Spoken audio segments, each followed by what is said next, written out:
안녕하세요. 반투자 커뮤니티 주식부장 양성소 멘토를 맡고 있는 이빨톡톡입니다. 오늘 시황 흐름을 좀 보면요. 일단 미증시가 좀 이제 조정이 진행이 됐는데,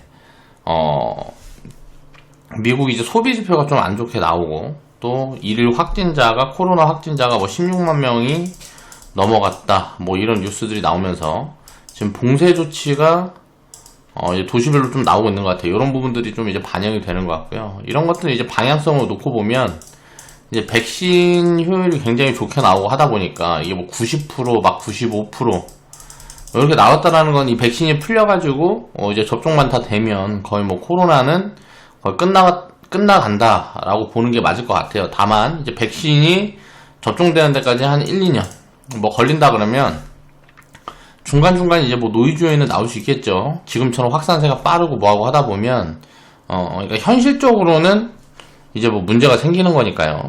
그래서 그런 부분들이 지금 입혀지고 있다라고 보면 될 것 같고, 근데 이제 시장은 자, 방향성에 지금 배팅을 하고 있는 것 같습니다.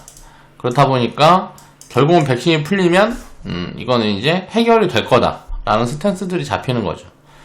그렇다 보니까 시장이 상대적으로 굉장히 강한 것 같아요. 조정은 진행이 되려는 모습들이 보여지고 있는데 조정폭이 깊을 가능성은 좀 약하지 않나. 다만 지금 최근에 보면 대형주 강세 흐름들이 만들어지면서 지수는 잘 안 빠져요. 지수는 잘 안 빠지는데 수급 요인들을 좀 보면 지금 개인 투자자들은 상대적으로 굉장히 지수 대비해서 계좌 하락폭이 큰 그런 계좌들이 훨씬 많을 거예요. 그건 이제 분명히 보여지는 게 개인은 이제 지금 헬스케어하고 언택트 위주로 포트폴리오가 다 있는 겁니다. 그래서 이쪽으로만 매수세가 계속 들어가고 있어요. 물타기라는 거죠. 최근에 보면 이제 외인이 잡아가는 이제 담아가는 쪽에서 이제 좀 상승이 나오고, 그리고 기존에 이제 주도 섹터라고 불렸던 이제 헬스케어라든가 언택트 쪽에서 약세 흐름들이 진행이 되다 보니까 개인들은 상대적으로 개인 투자자들은 지금 소외되는 시장 흐름들이 진행이 되고 있다. 자, 요 흐름들이 저는 이제 바뀔 가능성은 굉장히 좀 작다 보여지고요. 시장에 가면은 뭐 헬스케어나 언택트 쪽도 약하진 않을 것 같아요. 약하지는 않을 건데 상대적으로 좀 소외되는 기간이 단기간에는 좀 진행될 가능성들이 높다고 보여지고 있습니다. 우리는 이제 현금 비중이 좀 많아서 조금 지수 수익률보다는 조금 언더퍼폼하는 부분들이 있는데, 그런 것들은 이제 현금 비중 때문에 그런 거고, 그래서 이제 현금을 좀 줄여가는 포지션을 보고 있고요. 이쪽은 이제 미리 비중을 우리는 다 줄여놨기 때문에 상대적으로 그렇게 크게 언더퍼폼 되진 않았어요. 지수 대비해서 현금은 좀 많이 들고 있지만, 그래서 이제 현금이 지금 한 15% 정도 있는데 이거는 이제 계속 축소 포지션들을 보고 있고요. 시장이 좀 많이 빠져줬으면 좋겠다라고 생각을 하고 있는데, 그러면 이제 아웃퍼폼 수익률이 크게 쌓여갈 수 있는 포인트가 나올 것 같아서 그런 부분들을 보고 있는데, 그거는 잘 모르겠습니다. 많이 빠져주는 구간들이 한번 올런지 어쩔지는 지금 잘 모르겠어서, 지금 이제 현금 비중을 시장 밸류에 대입해봐서는 지금 현금 비중이 너무 많다라고 생각이 돼서 지금 줄여가고 있는 중이에요. 자, 시황은 이 정도 보고, 2020년 11월 19일 이제 목요일날 제작을 했던, 이제 오늘 제작을 한 영상이고요. 자, 사이맥스 105% 이제 수익 인증해주신 회원분들이 계셔서, 요런 부분들을 좀 이제 오늘 이야기 해볼까 합니다. 자, 미래 업사이드 가능성을 더해라. 이제 보통 이제 사업을 시작하는 기업들은 이제 다 사업을 하는 주체죠. 이제 기업은 이제 사업을 하는 거예요. 그럼 이제 본업이 있을 거예요. 우리가 이제 일을 하고 할 때도 본업이 있고 뭐 투잡을 뛰는 분들도 있잖아요. 페이가 좀 부족하다라든가 돈을 더 벌고 싶은 그런 이제 욕심이 작용을 하고 하면 뭐 투잡도 뛰고 하는 것처럼 사업을 하는 이제 기업들도 이제 포트폴리오를 이제 다각화를 자꾸 하는데, 이제 지금 산업이 갖고 있는 좀 한계를 넘어서기 위해서 이제 신성장 산업들을 계속 찾아 나가는 거죠. 자, 사이맥스라는 기업은 로봇 산업에 좀 그런 부분들의 일부 이제 할당을 하는 부분들이 있어요. 그래서 그런 것들을 우리가 어떻게 봐야 될까 라는 부분들을 저는 이제 좀 코멘트를 드려볼까 하고요. 로봇 산업의 미래는 어떻게 될까를 생각을 해보면, 저는 일단 방향성은 이렇게 보고 있습니다. 로봇 산업보다 전에 진행이 될 거는 이제 자율주행이라고 봐요. 이제 5G란다. 이렇게 정리를 하면 안 되겠다. 자, 4차 산업을 우리가 정리를 해보면, 자, 제조업 쪽이라든가 유통사업, 요런 쪽으로 좀 정리를 해볼 수 있을 것 같아요. 4차 산업에 이제 인프라가 깔리려고 그러면 5G가 깔려야 되고요. 인프라. 자, 5G가 깔린 다음에 이제 자율주행. 자율주행 시대가 본격적으로 이제 진행이 될 거라고 보고 있습니다. 그러면서 여기서 이제 확산이 되는 부분들이 이제 뭐 사물인터넷이라든가, 사물인터넷은 이제 기존에 우리가 인간들이 이제 인터넷을 사용을 하고 하는데, 이제 사물끼리 엮어서 어떤 플랫폼들을 만들어서 그런 게 이제 확산이 되는 게 인공지능 서비스들이 이제 입혀지는 거고요. 그리고 이런 인공지능 서비스 안에 이제 빅데이터도 들어가는 거고, 그리고 이제 유통 쪽에서 이제 로봇이라든가 드론 쪽이 산업이 폭발적으로 성장할 수 있다고 생각을 하고 있어요. 자율주행 다음 순번이라고 생각을 하고 있어요. 그러니까 로봇하고 드론이 왜 자율주행 다음이라고 생각을 하느냐면, 자율주행 인프라가 깔리기 전에는 유통 혁신이 좀 만들어지기가 굉장히 좀 쉽지 않다라고 생각을 하고 있습니다. 그러니까 로봇이라든가 드론이 이제 법적인 부분들도 있고요. 여러 가지가 이제 지금 깔려 있는 부분들 보면, 글로벌리 지금 자율주행 쪽은 지금 풀어가는 스탠스들이 잡혀져 있는데, 지금 로봇이라든가 드론은 우리가 보면 아마존, 그리고 소프트뱅크,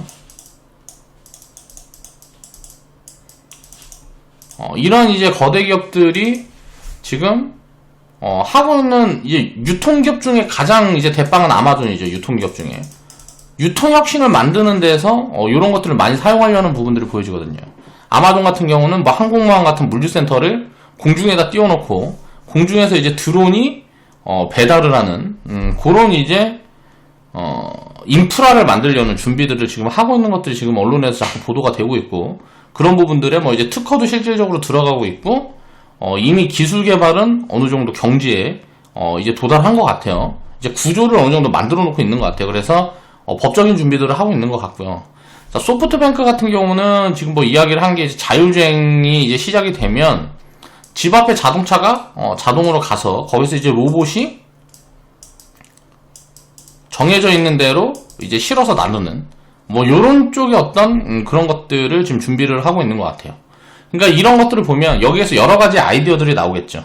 아마존하고 소프트뱅크가 이 시장을 독점할 거라는 게 아니고 아이디어들이 굉장히 많이 나올 거라는 거예요. 최근에 보면은 뭐 언론에서도 일반 레스토랑이나 이런 데들 보면 이제 서빙 로봇이라 그래서 그런 것들이 돌아다니는 것들이 보여지고, 이제 공항이라든가 이런데 안내 로봇이라든가 이런 것들이 실질적으로 돌아다니고 있고요. 청소기가 이제 로봇으로 만들어져서 이제 보급이 되고 있는 부분들이 보이고, 여기저기 활용하려는 부분들이 보이죠. 근데 이제 이 활용이 폭발적으로 늘어나려면 이제 공장 자동화도 이제 하나가 되겠죠. 그러니까 그런 부분들이 폭발적으로 늘어나려면 가장 문제는 우리가 이제 그거 일자리 같은 부분들이에요. 인간의 일자리를 뺏어가는 뭐 그런 스탠스들이 있기 때문에 급격하게 확산되기가 굉장히 어렵다는 거죠. 그렇지만 계속 이제 확산이 되는 부분들은 이제 눈에 보여진다라는 거예요. 의료 쪽도 마찬가지고, 의료 쪽은 저는 아무래도 효율이 굉장히 좋아서 안전성만 검증이 된다 그러면 의료 로봇 시장이 진짜 가장 빠르게 커질 수 있는 부분들이 아닌가라는 생각을 하고 있어요. 그러니까 그런 것들을 우리가 체크를 하면서 봐야 된다는 거죠. 그러니까 자율주행이라는 인프라랑 사물인터넷이라는 인프라가 어느 정도 깔려야 로봇이라든가 드론 산업은 이제 좀 폭발적으로 성장할 수 있는 성장 모멘텀을 갖는다라고 보고 있는 거예요. 굉장히 장기적인 관점에서 봐야 된다라는 거고요. 요런 것들이 이제 뭐 정리를 해볼 수가 있겠어요. 이제 하나둘 이제 나열을 해보다 보면 뭐 이제 계속 나오겠죠. 그러니까 이런 것들을 우리가 생각을 해봤을 때 로봇 산업의 미래는 무조건 좋을 거라고 생각이 되는데, 여기에서 이제 우리가 핵심 구조를 또 봐야죠. 일본이 망해가고 있다, 뭐 이런 이야기들 굉장히 저는 이제 개인적으로 많이 하고 있지만, 로봇 산업에서 가장 앞서 있는 나라는 일본이에요. 일본하고 또 어디라 그러더라? 아무튼 그런 데들이 지금 가장 앞서고 있다. 우리나라는 상대적으로 이쪽 산업에서는 진짜 어떤 스타가 나오지 않으면 글로벌 점유율을 크게 높이기는 조금 어려운 구조에 있는 게 아닌가라는 생각을 하다가, 최근에 보면 현대에서 무언가 해낼 수도 있겠다는 생각을 하고 있어요. LG고 현대고 다 준비를 하고 있단 말이에요. LG고 현대고 보면은 이 로봇 산업에 준비를 하고 있다. 현대 로보틱스라든가 상장했다 다시 들어갔는데 이제 뭐 요런 기업들이 무언가 이제 어떤 트리거들을 만들어줄 수 있다는 거죠. 국내에서는. 그래서 그런 흐름들을 좀 보면서 봐야 될 것 같고요. 미래에는 이쪽 산업은 크게 성장을 할 수 있는데 우리나라에서 이런 점유율을 어느 정도 가져올 수 있느냐 라는 부분들이 아직은 조금 걸린다라는 거예요. 그러니까 대기업들이 크게 투자를 나서지 않는 이유가 아직 먼 미래의 일이라고 생각을 해서 그러는 경우들도 있을 것 같고요. 그러니까 여러 가지 요인들이 있겠죠. 그러니까 그런 부분들을 우리가 체크를 하면서 이제 장기적인 관점에서 뭐 이제 5년, 10년, 20년 그 이상을 놓고 이제 바라봐야 되는 산업이다. 라고 봐야 되는 거고, 이런 이야기들을 제가 주구장창 지금 떠도는 이야기가 뭐예요? 로봇 산업에 대한 이슈가 붙으면 뭐예요? 먼 미래라는 거는 실질적으로 숫자로 연결이 되기까지는 아직 많이 남았을 가능성이 높다라는 거예요. 그럼 이런 이슈가 붙어서 주가들이 막 급등을 하고 뭐 한다, 테마 흐름으로. 그러면 좋은 매도 찬스가 될 수 있다라는 거죠. 그런 관점으로 접근을 하는 게 현실적이지 않냐. 지금은 저는 그렇게 보고 있습니다. 일단 인증해 주셔서 감사드리고요. 인증해 주신 분들 모두 축하드립니다. 신나는 바투님이 이제 오늘 인증을 해 주셨고, 이제 신나님, 태평성대님 뭐 인증을 해 주셨어요. 100% 구간대 이제 수익 인증을 해 주셨고, 알찬나님 같은 경우는 7월달에 인증을 해 주셨네요. 굉장히 싸게 사셨나봐요. 자, 이런 부분들을 보면 이제 코멘트를 좀 보면 바로 이제 신나는 바투님 것만 보면 사이맥스 105% 수익 절반 매도하고 나머지 수량은 복리 계좌로 옮긴 후 기다려 봅니다. 감사합니다. 멘토님 화이팅! 이라고 코멘트를 달아주셨어요. 그래서 이 사이맥스라는 기업에 좀 이런 주가 흐름이라든가 이런 것들을 체크를 해보겠습니다. 자, 반도체 기업이 마찬가지예요. 이제 이 사이맥스라는 기업도 이제 상장을 하고요. 상장을 하고 버블이 크게 없었던 시점이었어요. 왜 그랬을까를 보면 2015년도에 상장을 했죠. 그러니까 시장 흐름이 안 좋았기 때문에 버블이 크게 입혀지지 않고 상장을 했기 때문에 주가 흐름들이 이제 좋게 나올 수 있는 거고요. 이때는 이제 조금 버블이 진행이 됐겠죠. 자, 미래 실적을 미리 땡겨갔다라고 볼 수가 있어요. 그렇다 보니까 어때요? 버블이 단기적으로 있었다 보니까 이제 그런 버블을 이제 반납을 하고 다시 이제 좋은 포지션을 줬어요. 여기서 이제 매수 추천에 나갔었는데 요 자리가 이제 뭐 8,000원 금방 어디에서 이제 추천을 했던 걸로 저는 기억합니다. 지금 사이맥스의 적정 가치를 산출해보면 24,000원 정도 보여주고요. 이제 장기적으로 보면 업사이드 가능성은 충분하고 이제 계속 성장을 해나갈 기업이라고 보고 있어요. 근데 이제 2020년도에는 제가 왜 추천을 안 했을까를 보면 반도체 카테고리 내에서 반도체라는 섹터 내에서 밸류 매력이 다른 기업들보다 크지 않다라고 생각이 돼서 이제 다른 기업들 먼저 추천을 하다 보니까 우선순위에서 밀렸다라고 생각을 하시면 될 것 같고요. 지금 현재가가 이제 16,050원이면 이제 뭐 상승여력은 이제 앞으로 한 50% 정도나 있다라고 보여지는데, 그러니까 이제 신규 편입은 조금 애매한 포지션에 있는 거죠. 자, 이 기업에 대한 내용을 보겠습니다. 기업에 대한 내용을 보면, 자, 기업의 사업 포트폴리오를 보고 우리가 체크 포인트를 잡아가자. 현재 이제 매출 구성은 반도체 장비 사업이 이제 한 95% 차지하고요. 거의 환경 설비 뭐 4.3%. 뭐 요걸 보면은 거의 반도체 쪽에서 돈을 다 번다라고 보면 될 것 같아요. 그리고 여기서 돈을 번 거를 일부를 이제 로봇 산업이라든가 이런데 이제 투자를 하고 있는 거겠죠. 반도체 웨이퍼 이송 장비 전문 업체라고 보면 될 것 같고요. 그래서 웨이퍼 업황이랑 이제 뭐 따라간다 라고 보면서 이제 접근을 하면 될 것 같고요. 이 기업의 로봇에 대한 포트폴리오를 보면 의료 로봇, 서비스 로봇, 요 부분에 대해서 지금 투자를 하고 있는 중이다 라고 이제 이해를 하면 될 것 같고요. 매출 비중이 이제 나중에 확대하는 포인트가 어디서 나오느냐, 요런 것들을 체크를 하면서 보면 될 것 같아요. 그래서 이제 전체 매출에서 지금 차지하는 비중이 거의 없다시피 하겠죠. 투자만 들어가는 거라고 보면 될 것 텐데, 이제 언젠가 이게 폭발적으로 늘어나는 포인트들이 나오면, 이제 지금은 반도체 장비 사업에서 이제 매출의 95%가 나오는데 언젠가부터 갑자기 로봇 산업에서 매출의 20%를 차지한다. 그러면 이제 플러스 알파가 이제 작용이 되기 시작하는 거예요.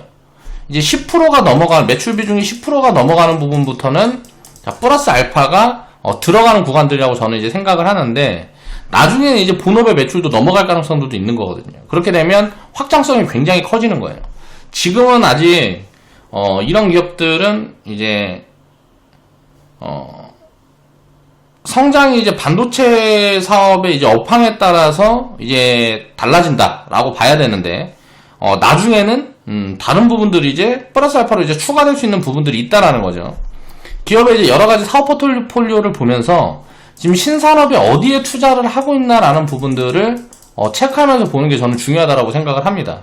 그래서 아까 그런 부분들을 언급을 했던 것들처럼 이 기업의 이제 미래가 어떻게 될까를 봤을 때 이제 물론 숫자도 체크를 하고 여러 가지를 봐야 돼. 기업 가치를 먼저 봐야 되겠지만 현재 가치랑 내재 가치만 보는 게 아니고 미래의 이제 불확실한 우리가 알 수 없는 성장 모멘텀들도 이제 생각을 해봐야 된다라는 거죠. 그래서 기업의 사업 포트폴리오를 체크를 해보면서 체크 포인트를 놓고 볼 때 이런 걸 이제 주가랑 이제 연결해놓고 보면 이거는 이제 뭐예요? 지금 매출 비중이 거의 없단 말이에요. 이제 나중에는 이제 성장 모멘텀들이 잡힐 수 있는데 로봇이라는 어떤 카테고리가 테마로 엮이게 되면 이제 주가는 많이 튈 수가 있겠죠. 그럼 어떻게 될까요? 로봇에 대한 카테고리를 엮여서 주가가 많이 튀면 이거는 좋은 매도 찬스가 되는 거예요. 자, 이게 무슨 말이냐면, 자, 이런 이슈를 가지고 버블을 만들 가능성들이 있다라는 거예요. 그렇게 보면 되겠죠. 그래서 가지고 있는 분들은 지금 보면 상승률하고는 얼마 안 남아있지만, 자, 버블 포지션이 언제 어떻게 생길지 모르기 때문에, 자, 수익을 어느 정도 챙겨놓은 구간에서는, 그냥 보유하는 포지션이 나쁘지 않다라는 거죠. 다만 신규 편입을 들어갈 때는 밸류 매력이, 제가 기준을 잡는 거는 상승률이 100% 이상 보여지는 기업들을 위주로 보기 때문에 우선순위에서 밀릴 가능성이 높은 거예요. 자, 2018년도, 19년도에는 그런 밸류 매력이 있는 자리였다고 보고요. 2020년도에는 다른 기업들이 이제 반도체 관련 기업들 중에 다른 기업들이 업사이드가 찍히는 것만큼 찍히지가 않았어요. 사이맥스라는 기업은. 그래서 2020년도부터는 이제 좀 추천해서 좀 멀어졌다 라고 생각을 하시면 되고요. 그렇게 보고 이제 대응을 해나가시면 될 것 같아요. 그러니까 갖고 계신 분들은 그렇게 보유를 하고 이 기업에 대해 이제 관심 있는 분들은 조정을 기다려보는데 조정이 나올지 안 나올지는 모르는 거죠. 그러니까 그런 부분들을 좀 체크를 해봐야 될 것 같고 나중에 이제 업사이드가 나오고 뭐하고 하면 제가 이제 또 새로 이제 추천드리는 부분들이 있겠죠. 2020년도에는 이제 그래서 제가 추천을 드리지 않았던 이유는 다른 반도체 기업들에 비해서 이제 밸류 매력이 떨어진다라고 봤던 거예요. 그래서 이제 추천이 안 나갔다 라고 이해를 하시면 될 것 같고요. 보유하고 계신 분들은 수익을 챙겨놓은 구간들이기 때문에 이제 어떤 업사이드가 어떻게 나올지 모르고 어떤 이슈로 이제 버블 포지션이 나올지 모르기 때문에 굳이 뭐 교체 포지션을 취하고 이럴 필요는 없어 보인다 정도로 생각을 해보면 될 것 같습니다. 자, 그래서 미래의 업사이드 가능성이 이게 버블로 연결될 수 있는 가능성들이 있다는 거예요. 어떤 테마로 엮이는 흐름들이 나오게 되면 버블로 연결될 가능성들이 있다. 그리고 본업을 함께 봐야 되는 거고요. 본업에서 지금 매출 비중이 지금 95%라 그러면 이제 반도체죠. 그러면 사이맥스라는 기업은 이 로봇에 집중을 하는 게 아니고 가지고 있는 로봇에 대한 포트폴리오에 집중을 하는 게 아니고 본업인 반도체의 포트폴리오에 집중을 해야 되는 거죠.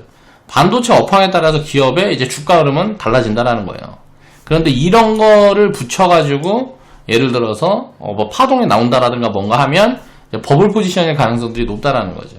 그런 것들을 이제 체크를 하면서 보는 게 이제 합리적인 관점들을 이제 찾아갈 수 있는 그런 포인트가 되지 않나 라고 생각을 해서 그런 부분들에 대해서 좀 언급을 드리려고 오늘은 이런 방송을 준비해 왔습니다. 자, 오늘 방송 마무리할게요.